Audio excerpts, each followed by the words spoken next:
So another form of boundary has to do with the law of the sea. And yeah, this isn't a tangible physical boundary you can see like if you're standing between two states. I don't know if you guys ever have that. For me, I live in South Carolina, so I've gone to Carowinds a few times, and I'm able to stand on the border of North Carolina and on the border of South Carolina. And that's cool, right? Let's take a selfie. And so I don't know where you guys live, but you might have access to something similar to that. Well, the law of the sea isn't something you can kind of see or feel or touch. It isn't measured by a landmark, but by a certain amount of distance into the ocean, how much a country is going to control off the coast, off of their coast. All right, so again, looking at landlocked countries, don't forget, they don't have, none of this applies to them. They have no coastal area that they get to control. And that's not fair, is it? But that's just the way it is. So how close the country's border is, how close to a country's border belongs to that country in the sea? That's a stupidly written question. But the point I'm trying to make is that who gets to control the coast, the area right off the border of a country? There are 4 different classifications of the water. And this is universally recognized by pretty much every country on Earth. Here's the way it works. One, you've got territorial sea, which is going to be like basically a country has sovereignty over territorial sea.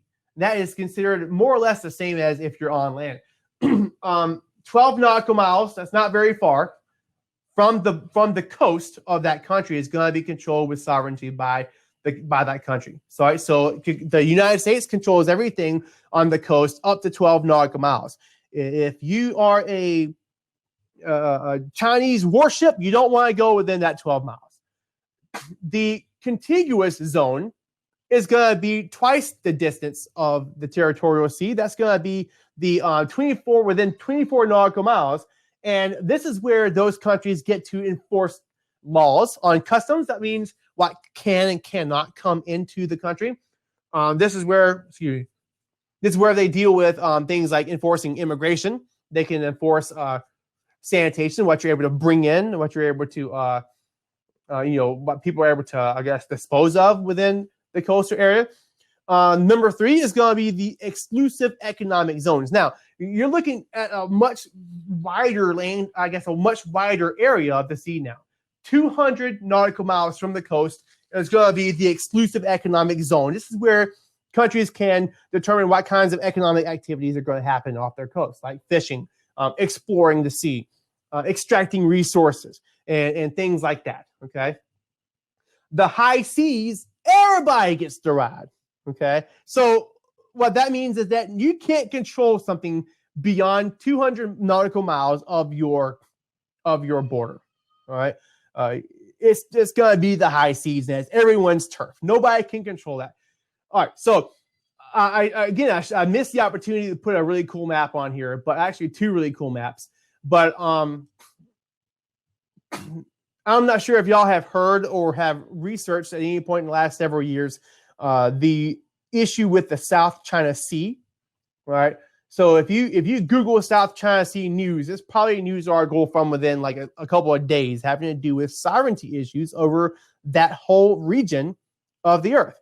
And basically, you've got several countries. Actually, I do have a map that has that in it. All right here. All right, so this is China. Here's the South China Sea. Okay, here's Taiwan. Here's the Philippines. Here's Vietnam. And here's Malaysia. And there's other countries in here as well. And all these countries have borders, I guess, have coastal areas within the South China Sea. But guess what, ladies and gentlemen? China is like, booyah, we've always controlled and dominated this area since our inception. If you look back at exploration, we had the treasure fleets, we had the tribute system. Since the dawn of time, we, the Middle Kingdom, we have controlled the mess out of South China Sea, and so we have sovereignty here. Well, that's not really fair, is it? Right? Because what about all these other? Well, first of all, Taiwan also claims all this area as their rightful sovereign sea, because Taiwan and China have the same history. So Taiwan's going to say, oh, it's all ours. And China's going to say, oh, you mean it's all ours, right? But both of them are going to claim the whole thing. The Philippines, they want to be able to control the area of their economic exclusive zone. Vietnam wants to control its economic exclusive zone.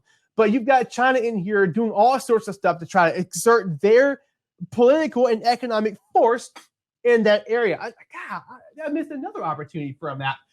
There's maps that show trade routes, global trade routes. If you go and you Google global trade routes, you'll find maps that show the amount of shipping, the amount of ships and containers that go within this area. You wonder why the United States wants to get involved. One of the big things that Barack Obama was doing in the last maybe year and a half or so of his presidency is he wanted to pivot to China or pivot to Asia and kind of, in some ways you might say impose, or he definitely wanted to exert his influence into this region here because look, a tremendous load of the commerce that comes to the shore of the United States goes through this area, as well as places.